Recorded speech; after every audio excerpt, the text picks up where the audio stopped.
अस्सलाम वालेकुम dear students. आज जो हम टॉपिक डिस्कस करने के लिए जा रहे हैं वो है जनरेशन ऑफ कंप्यूटर्स, यानी कंप्यूटर की मुख्तलिफ जनरेशंस। जो इससे पहले प्रीवियस टॉपिक के अंदर हमने पढ़ा था हिस्ट्री ऑफ कंप्यूटर्स, यानी कंप्यूटर की जो यानी प्रोग्रेस है वो एक चेन की सूरत में एबेकस से स्टार्ट होती हुई 19th सेंचुरी के एनालिटिकल इंजन से और फिर आगे जो प्रेजेंट हम मॉडर्न डिजिटल कंप्यूटर यूज करते हैं वहां तक है।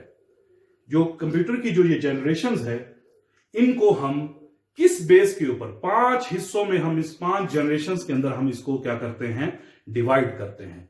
और किस तरह डिवाइड करते हैं कि हर दौर के अंदर जो मेजर टेक्नोलॉजी में डेवलपमेंट थी वो जब इन जनरेशंस के अंदर यूज की गई, इस्तेमाल की गई, तो हमने हर एक को कहा कि ये फर्स्ट जनरेशन है, ये सेकंड जनरेशन है, ये थर्ड है, ये फोर्थ है, ये फिफ्थ है। तो सबसे पहली जो जनरेशन है वो फर्स्ट जनरेशन ऑफ कंप्यूटर्स।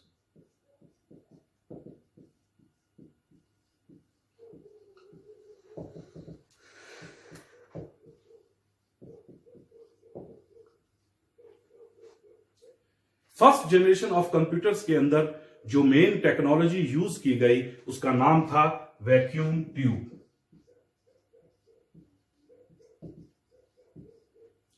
ये उस दौर की सबसे लेटेस्ट टेक्नोलॉजी थी जो फर्स्ट जनरेशन ऑफ कंप्यूटर्स के अंदर यूज की गई, और ये उस वक्त के उस दौर के फास्टेस्ट कैलकुलेटिंग कंप्यूटर्स कहलाते थे। वैक्यूम ट्यूब्स जो है वो जब फर्स्ट जनरेशन ऑफ कंप्यूटर्स के अंदर यूज की गई, इनका सबसे बड़ा जो ड्रॉबैक था वो ये था कि ये फ्रीक्वेंटली अक्सर ओवरहीट होने के बाद बर्न हो जाती थी, जल जाती थी, जिसको बार बार रिप्लेस करना, बार बार मेंटेन करना जो है वो बहुत ही मुश्किल था। तो इसके जो फर्स्ट जनरेशन ऑफ जो आपका पहला कंप्यूटर था इसके अंदर तकरीबन 18,000 वैक्यूम ट्यूब्स यूज की गई जो उस कंप्यूटर के अंदर। जब वो उसमें से कोई भी एक ट्यूब जो है वो बर्न हो जाती थी, जल जाती थी, तो उसको फिर रिप्लेस करना, लोकेट करके उसको रिप्लेस करना एक बहुत ही मुश्किल मरहला था। लेकिन ये उस वक्त की लेटेस्ट टेक्नोलॉजी थी और उसी की वजह से ये उस वक्त के क्या थे, फास्टेस्ट कंप्यूटर्स थे। इसकी जो मुख्तलिफ हम क्या कह सकते हैं कि फर्स्ट जनरेशन ऑफ कंप्यूटर्स की जो कैरेक्टरिस्टिक्स थी, जो उसकी खुसूसियात थी, वो क्या थी।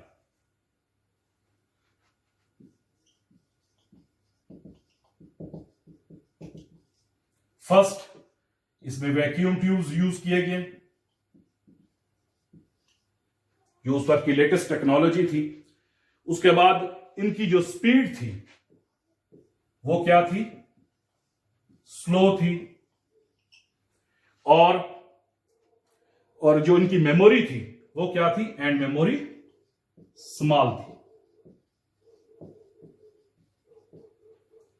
थर्ड वन क्या था कि ये ह्यूज साइज जो था वो इनका क्या था, ह्यूज इन साइज। ठीक है कि तकरीबन एक वक्त में यानी ये जो कंप्यूटर था पूरे रूम को जो है वो क्या कर लेता था, ऑक्युपाई कर लेता था।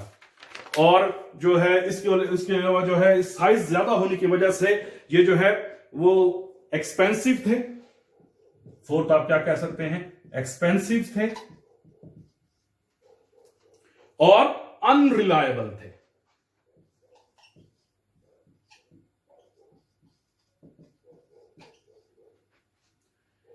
और इसके आगे जो थी, जो इसकी वजह से ये लॉट ऑफ जो है वो पावर जो है वो क्या करते थे, कंज्यूम करते थे, और बहुत सी हीट जो है वो क्या करते थे, जनरेट करते थे।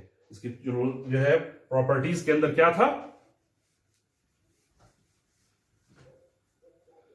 फिफ्थ वन थी इसकी, consumes lot of power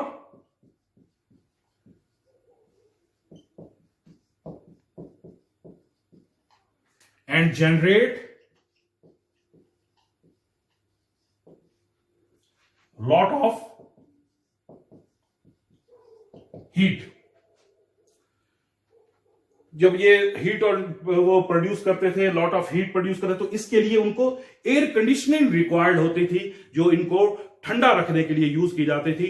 और ये आपके जो फर्स्ट जनरेशन ऑफ कंप्यूटर थे, इसको आप कंटिन्यूसली जो है वो आप इसको यूज नहीं कर सकते थे, आपको बार बार इनको स्टॉप करके इनको कूल करना पड़ता था और उसके बाद फिर दोबारा जो है वो आप इसको ऑन करके इसको यूज कर सकते हैं। जिस तरह आजकल हमारे पास जो कंप्यूटर है, हम कंटिन्यूसली जो है वो उसको चलता रहने देते हैं, उसमें कोई इस तरह का इशू नहीं आता कि वो जो है वो खराब हो जाए या बर्न हो जाए। जबकि आपका जो फर्स्ट जनरेशन ऑफ कंप्यूटर थे, वैक्यूम ट्यूब टेक्नोलॉजी की वजह से वो इतनी ज्यादा हीट प्रोड्यूस करते थे कि वो बर्न हो जाते थे, इसलिए बार बार उनको स्टॉप करना पड़ता था और फिर उसको क्या करना पड़ता था, उसको ऑन करना पड़ता था।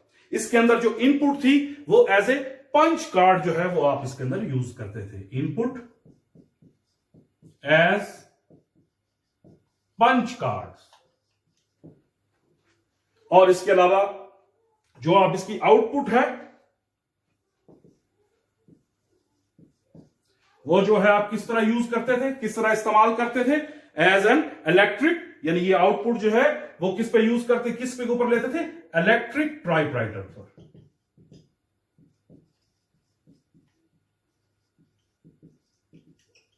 ठीक है। और उस वक्त क्योंकि टेक्नोलॉजी इतनी एडवांस नहीं थी तो इसके अंदर जो है लास्ट जो इसकी कैरेक्टरिस्टिक्स थी वो क्या थी कि आप इसके अंदर क्या यूज करते थे, मशीन लैंग्वेज आप इसके अंदर इस्तेमाल करते थे, जिसको हम बाइनरी लैंग्वेज भी कहते हैं। और उस वक्त क्योंकि यही लैंग्वेज थी इसलिए इसमें यही इस्तेमाल की जा सकती थी। इसकी जो एग्जांपल्स हैं वो हैं एनिएक, एडसैक, यूनिवैक, ये सारे जो है उस वक्त के फर्स्ट जनरेशन ऑफ कंप्यूटर्स जो है वो कहलाते थे। उसके बाद है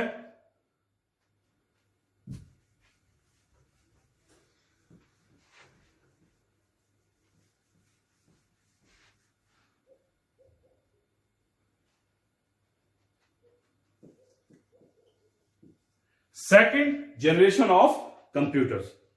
1947 के अंदर तीन साइंसदानों ने मिलकर एक डिवाइस बनाया जिसका नाम उन्होंने क्या रखा, ट्रांजिस्टर। ठीक है। ये ट्रांजिस्टर जो है बिल्कुल ही वैक्यूम ट्यूब की तरह जो है वो यूज किए जाते थे, इनका फंक्शन बिल्कुल वैक्यूम ट्यूब की तरह था, लेकिन इनकी परफॉर्मेंस जो है वो वैक्यूम ट्यूब से क्या थी, ज्यादा बेहतर थी। साइज भी इनका क्या था, वो छोटा था as compare to vacuum tubes. और ये क्या थे, रिलायबल थे, उनसे फास्टर थे, उनसे चीपर थे, और इनके अंदर जो प्रोसेसिंग क्वालिटी जो वैक्यूम ट्यूब की थी उससे ज्यादा बेहतर थी। और उस वक्त जो है ये ट्रांजिस्टर जो है, क्योंकि ये इसके अंदर वैक्यूम ट्यूब की जगह रिप्लेस किए गए तो इसका साइज क्या हो गया, कंपैक्ट हो गया, थोड़ा छोटा हो गया, रिड्यूस हो गया। तो इसकी कैरेक्टरिस्टिक क्या बनेगी,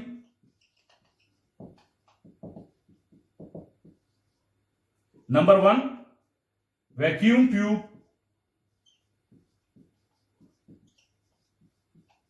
रिप्लेस्ड बाय ट्रांजिस्टर्स, यानी वैक्यूम ट्रांजिस्टर्स ने वैक्यूम ट्यूब को क्या कर दिया, रिप्लेस कर दिया। तो उसकी वजह से इसका साइज क्या हो गया, दूसरी क्या कैरेक्टरिस्टिक, साइज क्या हो गया, रिड्यूस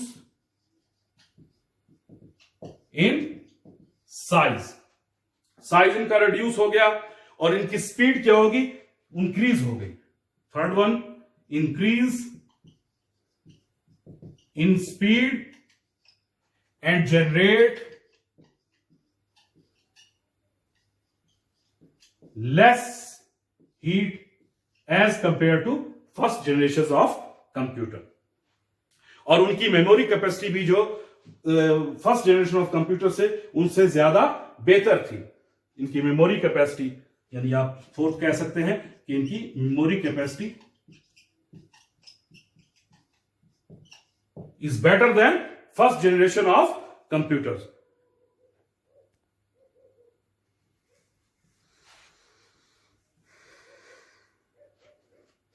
जब इनका साइज रिड्यूस हो गया as compare to memory capacity बढ़ गई। सिक्स्थ वन आप इसमें क्या कह सकते हैं, फिफ्थ वन, कि ये रिलायबल थे as compare to first generation of computers. ठीक है। और रिलायबल एंड चीपर या आप इसको क्या कह सकते हैं, लो कास्ट। इनकी कास्ट बनिस्बत फर्स्ट जनरेशन ऑफ कंप्यूटर्स के अंदर उसकी निस्बत क्या थी, जो है वो कम थी। और इसके अंदर जिस तरह हम फर्स्ट जनरेशन ऑफ कंप्यूटर के अंदर पंच कार्ड यूज करते थे, इसके अंदर जो है वो लेटेस्ट टेक्नोलॉजी थी कि पंच कार्ड यूज किए जाते थे, magnetic tapes, magnetic disks and printers.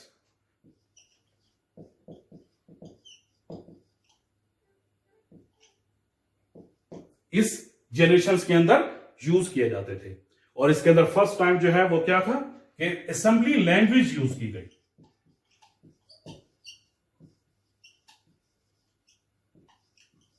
ये एक लैंग्वेज है जो मशीन और हाई लेवल लैंग्वेजेस के दरमियान की एक लैंग्वेज है। और इसी जनरेशन के अंदर कुछ हाई लेवल जो है वो लैंग्वेजेस भी जो है वो क्या की गई, इंट्रोड्यूस करवाई गई, जिसमें फोर्ट्रान, कोबोल, इस तरह की जो लैंग्वेजेस थी वो इस जनरेशन के अंदर क्या की जाती थी, इसके अंदर यूज की जाती थी। इसकी जो है एग्जांपल है वो यूनिवैक 2,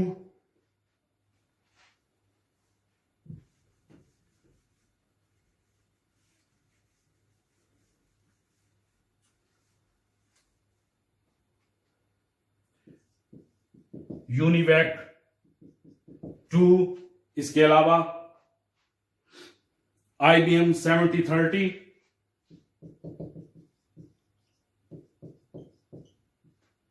इसके अलावा 7060, 7760, ये मुख्तलिफ किस्म के जो है वो कंप्यूटर से जो सेकंड जनरेशन ऑफ कंप्यूटर में क्या हुए, यानी उसके अंदर ये इन्वेंट किए गए। और ये बनिस्बत फर्स्ट जनरेशन ऑफ कंप्यूटर्स के ट्रांजिस्टर टेक्नोलॉजी की वजह से ज्यादा बेहतर परफॉर्मेंस थी इनकी।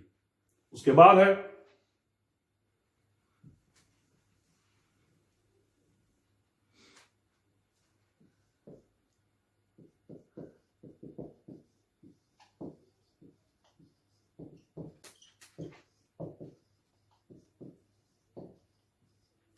Third generation of computers. 1940 यानी अब 1960s के अंदर एक जो है डिवाइस इजाद हुआ जिसका नाम उन्होंने क्या रखा, इंटीग्रेटेड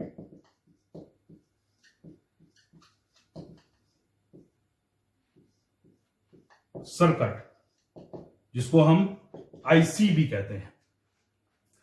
इंटीग्रेटेड सर्किट क्या थे कि जिसके अंदर लार्ज अमाउंट ऑफ ट्रांजिस्टर थे, उनको कंबाइन करके एक सिंगल चिप के अंदर जो है उसको लगा दिया गया। फिर उसका नाम क्या रखा गया, इंटीग्रेटेड सर्किट। अब इंटीग्रेटेड सर्किट ने कंप्यूटर का साइज जो है वो बहुत ही छोटा कर दिया। ये बाकी दो जनरेशन की निस्बत जो है इसके जो है वो ज्यादा रिलायबल थे, उसका साइज जो है वो बहुत छोटा था और फास्टर थे, चीपर थे, उनकी निस्बत कम एक्सपेंसिव थे और इनकी स्पीड जो है उससे वो क्या थी, जो है वो ज्यादा थी। और एक बहुत ये आईसी जो है, जब इंटीग्रेटेड ये सर्किट जो है वो इन्वेंट हुए, ये कंप्यूटर की जो है जनरेशन के अंदर या कंप्यूटर की टेक्नोलॉजी के अंदर एक बहुत बड़ा, उस वक्त का बहुत बड़ा ब्रेक थ्रू था, जिसने कंप्यूटर की पूरी जो है उसके स्ट्रक्चर को, उसके साइज को, उसके जो है स्पीडिंग कैपेसिटी को, उसकी मेमोरी को, हर चीज को उसने जो है वो क्या करके उसको बदल के उसने रख दिया। इसकी जो कैरेक्टरिस्टिक्स थी,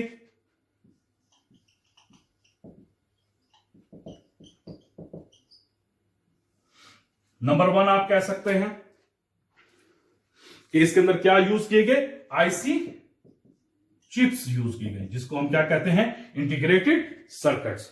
और दूसरा इसके क्या था कि इस आईसी चिप्स की वजह से इसकी मेमोरी जो है वो क्या होगी, बढ़ गई। यानी इसकी मेमोरी एज कंपेयर टू दूसरे कंप्यूटर्स के जो जनरेशन से उनसे क्या थी, ज्यादा थी।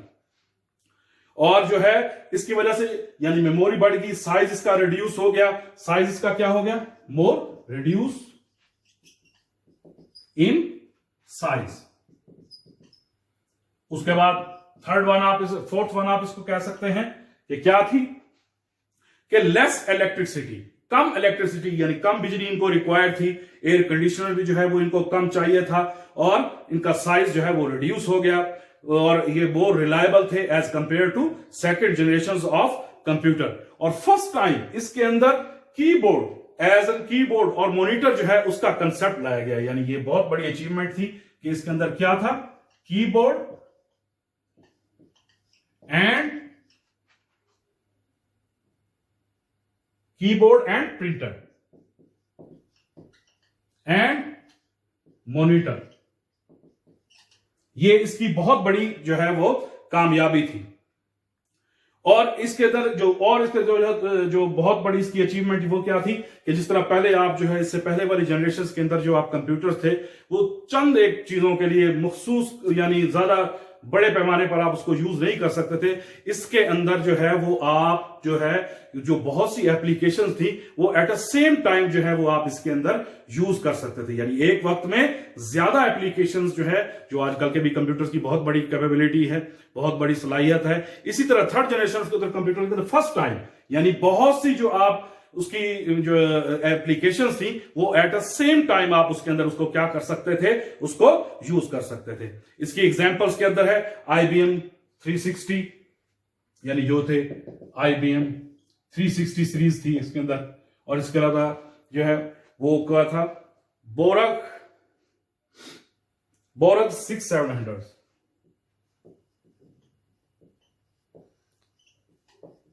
ये इसकी जो है वो क्या थी, एग्जाम्पल थी जो इस जनरेशन के अंदर कंप्यूटर के अंदर इसके जो है वो इसके अंदर ये आईसी जो है वो यूज किया गया। एक और था कंट्रोल डाटा कॉर्पोरेशन 300, ये भी इसकी जो है थर्ड जनरेशन के अंदर जो है वो उसको यूज किया गया। इसके बाद है fourth generation.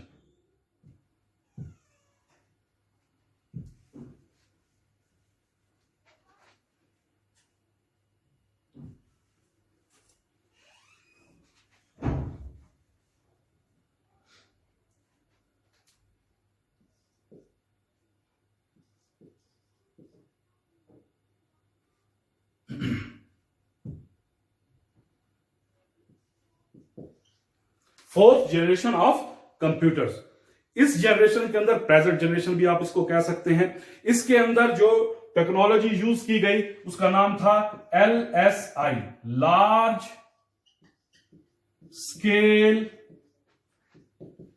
Integration and VLSI, very large scale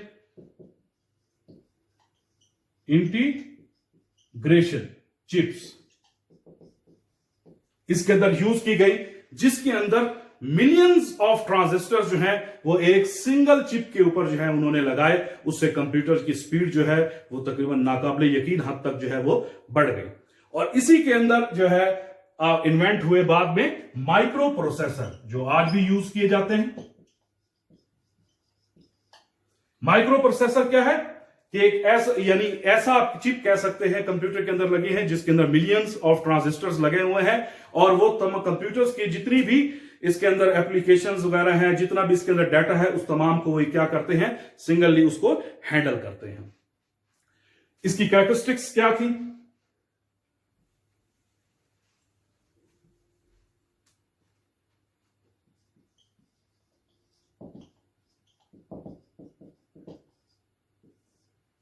इसी कैरेक्टरिस्टिक्स में था कि फर्स्ट टाइम माइक्रो प्रोसेसर जो है वो डेवलप हुए और इन कंप्यूटर्स के अंदर जो है वो लगाए गए, जिसको बाद में इन माइक्रो प्रोसेसर जब इसके अंदर लगा दिए गए तो इसलिए इनको क्या कहा जाता था कि ये क्या बन गए, माइक्रो कंप्यूटर। यानी फर्स्ट टाइम इनको नाम दिया गया माइक्रो कंप्यूटर्स। इस जनरेशन के अंदर जब माइक्रो प्रोसेसर इजाद हुआ, फोर्थ जनरेशन ऑफ कंप्यूटर के अंदर, तो ये इससे इनकी माइक्रो प्रोसेसर की वजह से माइक्रो कंप्यूटर की स्पीड क्या थी, वो बहुत ही फास्ट थी। Second one, very fast as compare to other generations of computer. Large capacity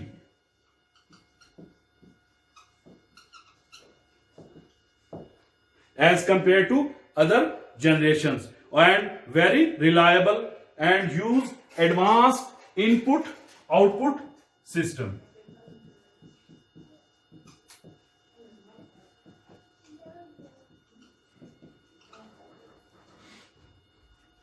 उसके बाद था कि इनका साइज जो है वो क्या था, बहुत ही स्मॉल था एज कंपेयर टू दूसरे, बहुत ही ज्यादा रिलायबल थे। और इसके अलावा कंज्यूम जो है वो लाइट जो है वो बहुत ही कम कंज्यूम करते थे as compare to other generation. और क्या था कि इनकी कीमत जो है वो दूसरे कंप्यूटर्स की निस्बत कम थी, इसलिए ये क्या थे, अफोर्डेबल थे।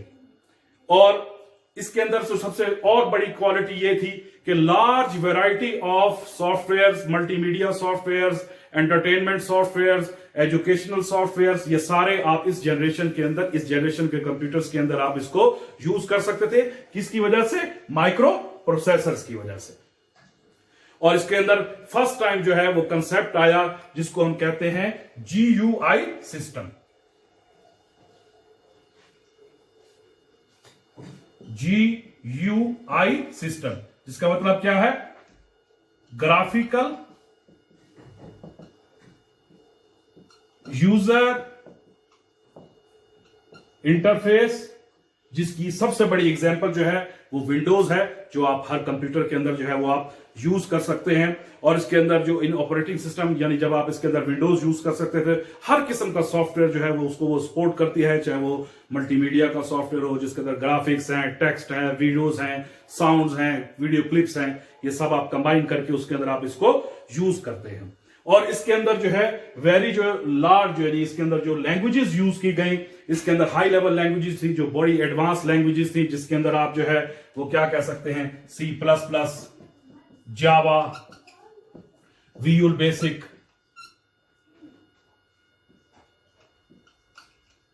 ये सारी एडवांस लैंग्वेज जो है वो इस माइक्रो प्रोसेसर के होने की वजह से आप इन जनरेशंस के अंदर आप उसको क्या कर सकते थे, उसको यूज कर सकते थे।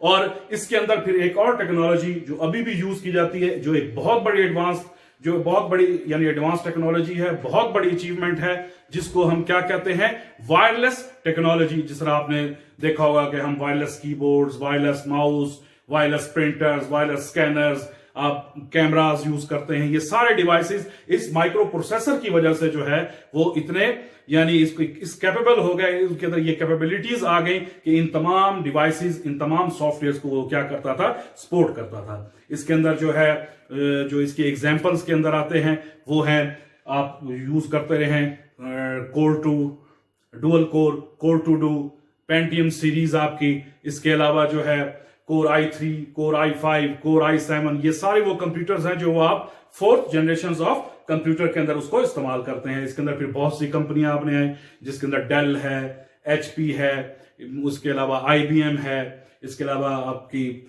जो है मैकबुक्स वगैरह जो है जिसको एप्पल कंप्यूटर्स कह सकते हैं, वो भी सारी इस जनरेशन के अंदर अभी भी इस्तेमाल हो रही हैं, जो जिसकी वजह से कंप्यूटर का साइज जो है वो कंपैक्ट होने की वजह से इन तमाम कंपनीज ने जो है ऐसे कंप्यूटर बनाए फोर्थ जनरेशन के अंदर, जिसको हर आदमी जो है वो क्या कर सकता है, उसको अफोर्ड कर सकता है और उसको अपने पास घर में रखकर या एजुकेशनल पर्पज के लिए या इंस्टीट्यूट्स के अंदर, ऑर्गेनाइजेशंस के अंदर हर जगह उसको इस्तेमाल किया जा सकता है।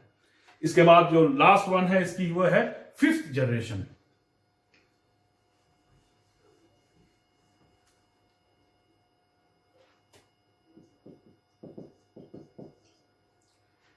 फिफ्थ जनरेशन ऑफ कंप्यूटर्स का मोटो क्या था, कि इसका मकसद क्या था कि इसके अंदर एक ऐसी टेक्नोलॉजी इस्तेमाल की जाए जिसके अंदर यानी कंप्यूटर इस काबिल हो जाए कि वो आपकी नेचुरल जो लैंग्वेजेस हैं वो उसको समझ सके और उसके अकॉर्डिंग जो है वो डाटा को प्रोसेस कर सके। और इसके अंदर एक क्या आ जाए, थिंकिंग पावर, जो सबसे बड़ी बात है कि वो खुद ब खुद जिस तरह आम इंसानों के अंदर सोचने की सलाहियत होती है, वैसी ही सलाहियत इन कंप्यूटर्स के अंदर आ जाए। इसके अंदर जो है इसकी वजह से फिर ये बहुत ही कॉम्प्लेक्स किस्म के कंप्यूटर्स हैं, यानी जो साइंटिस्ट हैं जो इसके ऊपर काम कर रहे हैं वो ऐसे कंप्यूटर यानी बनाना चाहते हैं कि जो कुछ आप अपनी जबान के अंदर बोल रहे हैं वो उसको सुने और उन इंस्ट्रक्शंस की बुनियाद पर वैसा ही आगे परफॉर्म करें। तो इसके अंदर जो टेक्नोलॉजी यूज की गई उसको हम कहते हैं आर्टिफिशियल इंटेलिजेंस, AI।